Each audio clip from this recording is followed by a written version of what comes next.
ಮೈಸೂರು ಜಿಲ್ಲೆ ಹೆಚ್ಡಿಕೋಟೆ ತಾಲೂಕಿನಲ್ಲಿ ವಾಲ್ಮೀಕಿ ಜಯಂತಿ ಕಾರ್ಯಕ್ರಮವನ್ನು ಆಯೋಜನೆ ಮಾಡಲಾಗಿದ್ದು, ವಿಧಾನಸಭಾ ಕ್ಷೇತ್ರದ ವಿವಿಧ ಅಭಿವೃದ್ಧಿ ಕಾಮಗಾರಿಗಳ ಶಂಕುಸ್ಥಾಪನೆ ಕೂಡ ನೆರವೇರಿಸಲಾಯಿತು. ಪದವಿ ಪೂರ್ವ ಕಾಲೇಜು ಆವರಣದಲ್ಲಿ ಕಾರ್ಯಕ್ರಮವನ್ನು ಆಯೋಜನೆ ಮಾಡಲಾಗಿದ್ದು, ಮುಖ್ಯಮಂತ್ರಿ ಸಿದ್ದರಾಮಯ್ಯ ಕಾರ್ಯಕ್ರಮವನ್ನು ಉದ್ಘಾಟನೆ ಮಾಡಿದರು. ಬಳಿಕ ಮಹರ್ಷಿ ವಾಲ್ಮೀಕಿ ಪ್ರತಿಮೆಗೆ ಸಿಎಂ ಪುಷ್ಪಾರ್ಚನೆ ಕೂಡ ನೆರವೇರಿಸಿದರು.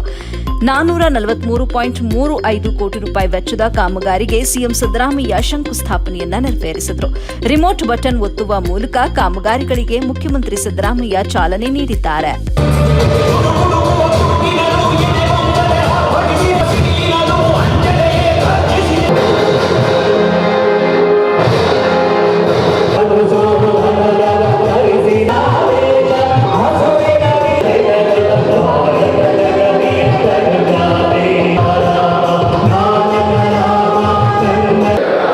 ನಾವು ಭಾರತವನ್ನು ಆರ್ಥಿಕ ಮತ್ತು ರಾಜಕೀಯ 1949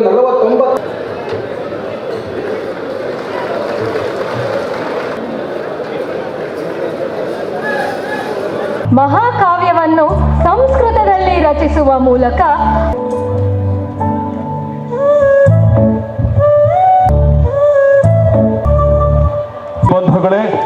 ಕರ್ನಾಟಕದ ಜನಪ್ರಿಯ ಮುಖ್ಯಮಂತ್ರಿಗಳಾದ ಸನ್ಮಾನ್ಯ ಶ್ರೀ ಸಿದ್ದರಾಮಯ್ಯರವರು ಮಹರ್ಷಿ ವಾಲ್ಮೀಕಿ ಅಂತ ಅನಿಲ್ ಚಿಕ್ಕಮಾದು ಜೋರು ಚಪ್ಪಲಿನ ಕಾಮಗಾರಿಗಳನ್ನು ಸನ್ಮಾನ್ಯ ಮುಖ್ಯಮಂತ್ರಿಗಳು ಇದೀಗ ಉದ್ಘಾಟಿಸಿದ್ದಾರೆ.